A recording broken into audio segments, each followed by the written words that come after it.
The one question I get asked all the time is why AR? Now, if you look at what's happened in the last 3 to 4 decades, every technological wonder we have experienced can be attributed to two factors: semiconductor and the internet. We have significantly improved our ability to process and organize information. Now, what's missing is how to display information. And this is where AR comes in.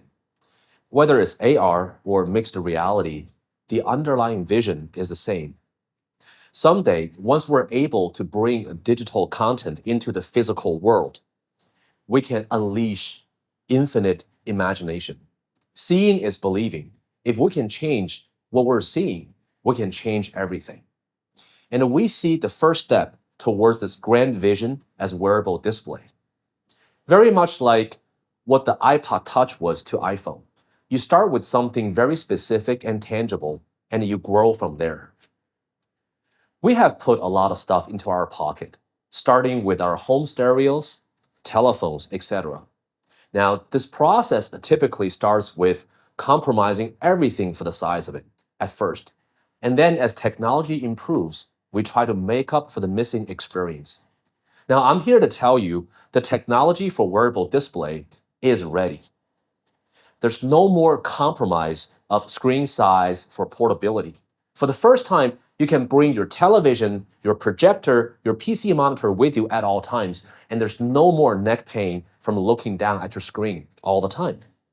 My name is PJ, co-founder of XREAL, the #1 consumer AR glasses brand in the world.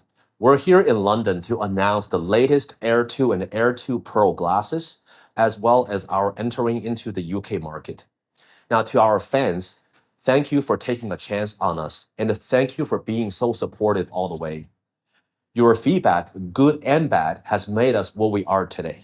To the tech lovers, thank you for believing in technology.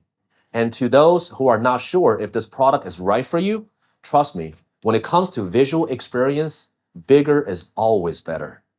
And thank you for watching this video. I look forward to the journey together.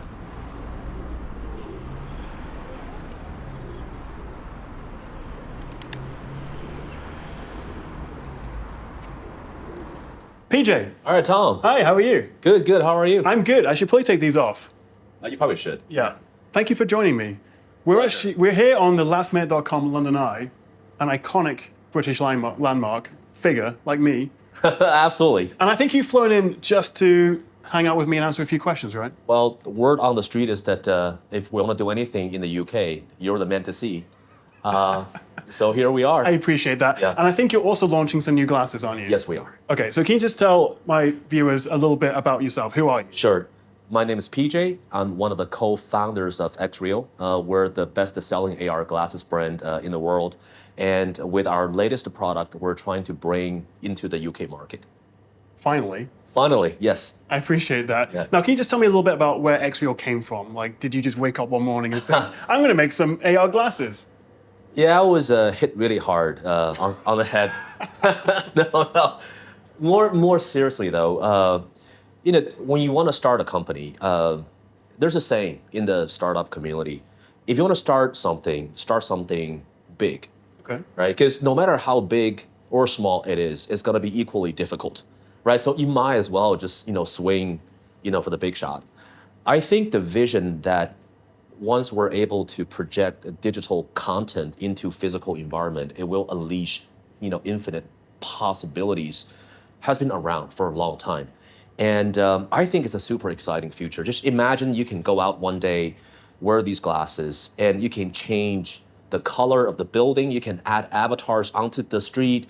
You could be talking to your favorite, virtual avatars anywhere you want. I just think it may be a little far-fetched from where we are right now, but you just have to take a whack at it. Well, I appreciate it, and it makes my job so much easier because I just love gadgets and new things and things that allow you to sort of experience the world in a different way. Now, so these are the Air 2s, the Air 2 Pros actually, specifically, and one of the key features with this is the electronic dimming, right? Yes. So can you tell me a little bit about why you've added that and how hard was it to add? Sure, because with our glasses, you can see out of the glasses into the real world, which means that the lighting condition changes will affect how will affect the display quality. So with the original Air, it's hard to use these glasses when there's bright sunshine outside. Sure. We shipped a dimmer with it, but it's really not the best way to tackle this issue. So with Air 2 Pro, we thought we added electronic dimming, right? So there were 3 levels of dimming. In the darkest mode, it only lets in about 0.1% of light. Yeah. Right, so it is almost completely dark, but you can still see what's outside, so you don't feel blind. I really appreciate that you've not gone for like, even if it was a technical limitation, but it's not full 100% like putting light blockers on, because Right.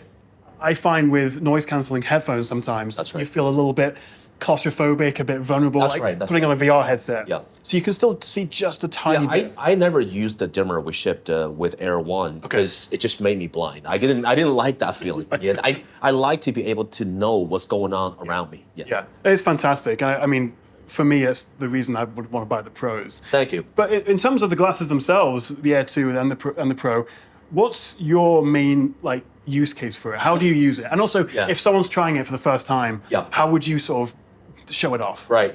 Well, when I show off these glasses, the simple thing to do is to plug them into now iPhone 15 with the USB-C port. You can do that right now, right? So you plug them into iPhone and you open Netflix or Prime Video, and boom, right there, you are in a home theater experience, right? 130 inches right in front of you. But the way I use the glasses is a little different because I don't have a whole lot of time to watch movies. So I use these glasses the most when I travel, when I fly. Say on the way from China to the UK, I was wearing these glasses, normally 4 to 5 hours at a time, right? Because it really allows me to watch, to do my work on a big screen. And to me, it's very important that I don't have to bend my head forward because it gives me just crazy neck pain, right? So it has become a very convenient choice when I travel. Now, another way I use our glass is that when I do cycling, when I do stationary cycling, because it's kind of boring when you work out, right? You want to, you could, do something else, but watching a movie on your phone is it's just not satisfying, right? So I wear our glasses when I do cycling. Yeah, I mean, on the train, on the plane, for me, it's better than putting your phone like on the tray table. Right. It's such a cool experience. Yeah. And as you say, with the new iPhones, thank goodness, finally, USB-C. I agree. I agree. Finally, obviously, it does work with the older ones via the Lightning adapter. That's right. But what's the longest time you've worn these? Do you think in one go? On a flight from Beijing to the US, about 8 hours. Wow. I mean, I've got to say, it's hard for you guys to know unless you've tried them both. But the comfort. How much nicer these are to wear compared to the originals, which were still fine. Right. I mean, I'm glad you brought that point. Just to share some stats with you, about 2/3 of our customers in the US use our glasses about 4 to 5 times a week and more than 1 hour at a time. Wow, okay. Right, and we see similar numbers in Japan as well. So when we thought about the upgrade, comfort was the key focus. Right, because if you want to wear these for 2 hours, 3 hours, at a time, we want you to feel less pressure on the nose, which is why we changed the weight distribution. So now it's 1-to-1 ratio. So with more weight shifted to the back, it's much lighter on your nose. Yeah. We redesigned the nose pad. We call them airbags. So, you can tell they're much softer compared to the first version. And with the new micro OLED panel from Sony, we're able to reduce the thickness by about 10% off the top. Yeah. And then we can also reduce the weight by about 10%. Right? So overall, 25% improvement in brightness, 10% weight reduction, and it's just so much more comfortable. Now, last but not least, if I can hold these glasses, right? So we changed the leg design to flexible design, so it doesn't give you as much pressure on the temples. I did notice that. Yeah. It sort of dug in a little bit there. Yes. Oh, it's so much nicer. Obviously, we've still got the USB-C connection there, which you plug into your phone, your laptop, whatever. Now, here's one I made earlier. This is one of your X-beams. XREAL B. XREAL beams. There you go. There you go. Does this still work with this? Oh, yes, it does. The beam, what it does, it allows 3 additional display modes. So if you plug these glasses into your phone or into your Steam Without this, just normally. right, without that, you will see something that we call air casting, which is basically where the screen moves, according to your head movement, right? And it's 130 inches. A smooth follow, I think you call it. No, that's just air casting. Oh, is it? Okay. Right. I thought you know about our product a little better, man. I'm gonna talk to my marketing team about what's I going won't be on here behind the again. scenes, man. I'm not coming back. Yeah, this will be our last interview. Oh, no. Okay. So with Beam, we are giving people 3 additional display options, and because all of these 3 additional display options are built on computer vision technology, we call them spatial display. Right. So the first is a body anchor, which is where the screen will stay fixed in the air. It moves with your body. It doesn't move with your head. So if you turn your head left and right, it stays there, right? The second mode is smooth follow, which is where we use algorithms to smooth out the minor vibrations. So when you're inside a moving vehicle, the image will stay stable, right? It doesn't, move around. The third is side view, which is where we allow you to shrink the display to a smaller size and move it to the side.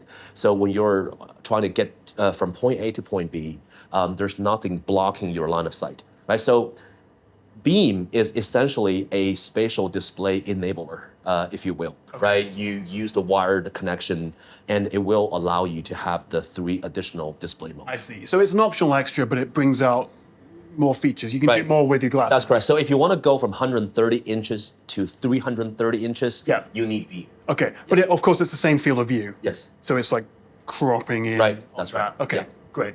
Now, do you ever sort of walk around wearing these? Do you sort of go on your morning walk, get coffee?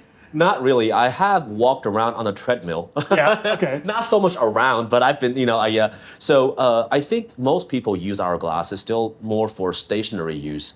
When they're sitting down, either on a train, on a flight, or at home, or in a, at a bar or Starbucks. Okay. Right. So I think this is still the primary use case. Going forward, of course, these glasses, are built for walking around. Well, yeah, I mean, and they look pretty much just like a slightly chunkier pair of sunglasses. They look good, man. I mean, people just admit it. They look good. I mean, I look good wearing them. I don't know if yes, everyone. You do. Yes, you do. But obviously, if you've got a cable running down your back, you might get 1 or 2 looks. But as you say, it's primarily about home office improvement, travel. That's right. And having a movie. That's right. Theater. That's right. On your face. That's right. Wherever you are. That's right. I think the movie theater piece is very important because up to now we've had to compromise display size for portability. Yeah, of course. Right. So you want something in your pocket.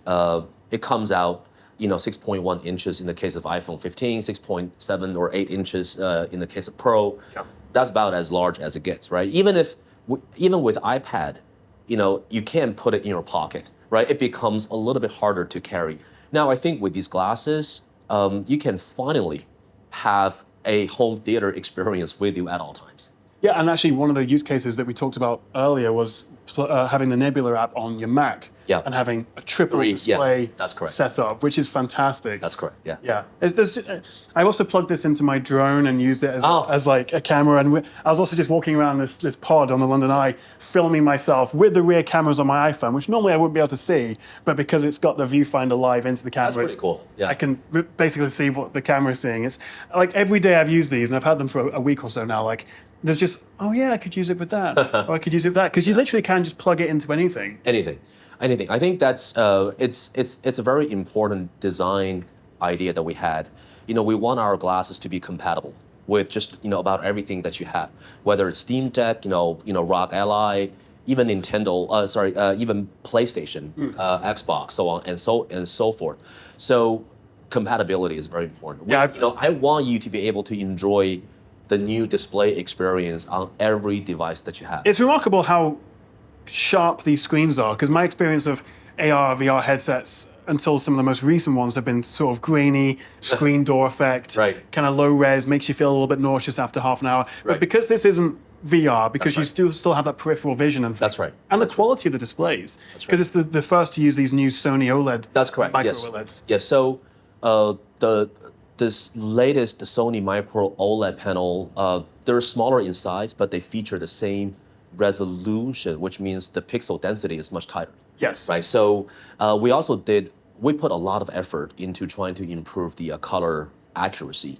For the Air 2 series, each pair of glasses is individually calibrated, which is a process that only high-end cell phones employ. Yeah. So we're doing all of that just to make sure that what you're looking at is beautiful. Well, I appreciate it because it does look good. And obviously I can just kick back and watch some of the Tech Chap's latest videos, which is what There you go. obviously I do on a quiet night. I just watch my own videos back. No one else will. On yourself. That's what you do, I bet. I tell you what, making videos, filming yourself, editing yourself, hearing yourself over and over, you can get a complex if you're not. We need an app for that. We do. Like, obviously there is a cable coming out. Do you ever see a future where there isn't a cable? We could be fully wireless with these glasses? That is the holy grail, Yeah. right? To have a wireless connection, or to have the glasses without the cable connection with some sort of a computing unit, or even better yet, building everything into the glasses. I think right now there are some very practical technical challenges. First of all, the processing takes power. Yes. Right. So if you move the battery into the glasses, it will add to the weight. Right. It will kill the form factor and everything. So you need a battery, right, to be outside, which requires a cable. And the second, to do the rendering, to process the spatial information requires a lot of processing, and it requires a lot of data throughput between the glasses and the processing unit. The current Wi-Fi standards are still not good enough to support that yet, right? Maybe in a few years, maybe. In a few years, but everybody is working towards that goal. That's the holy grail. Yeah, we're very aligned. I mean, one USB-C cable, I can live with that. Yes. For a few years at least. Yes. But I, to be honest with you, PJ, I don't know what I prefer, the glasses or your jacket. Why'd you say that? It's fantastic. I need one of those. Thank you, thank you. Although actually, this is an XREAL shirt, which has this little British Yes. flag, Jack in the glasses. We actually, we made a special sticker just for the UK audience. Which one? I was going to say which one. Exactly. I wonder which one. Which one? Yeah, so I think we're going to give them out to the first 1,000 orders. This feels great. I feel like Elton John or something now. There you go. And obviously, you've got these new red ones as well, which are, Absolutely, yeah. I'm not going to say subtle, but They're so far from subtle, I can tell you that. fantastic though. And obviously, you've got the stickers now, so you can Yes. customize Yes. even the original Airs as well, right? Right. I think you can. So we're shipping 6 colors of stickers. But again, for the UK market, we made a special sticker. Okay. Now, UK market. So you are confirming, that's why I guess why we're here, that these are coming out in the UK. Yes, they are. Okay. Yes, they are. Finally, we launched in the US last September, at the end of September, and ever since then, we've been receiving a lot of inquiries from customers in the UK, in Europe, asking us to start selling our glasses here. So, finally, October 24th, we're going to start open the pre-order process for Air 2, Air 2 Pro on our website. And I think we're, with the aim to start shipping these products by early November. And we're going to go on Amazon as well. Perfect. Well, PJ, I really appreciate your time. Oh, thank you. Answering my questions, putting up with me. Yeah, excellent. And just, keep making these cool glasses. Will do. But this will be our last interview, so... In that case, I'm taking these with me. All right.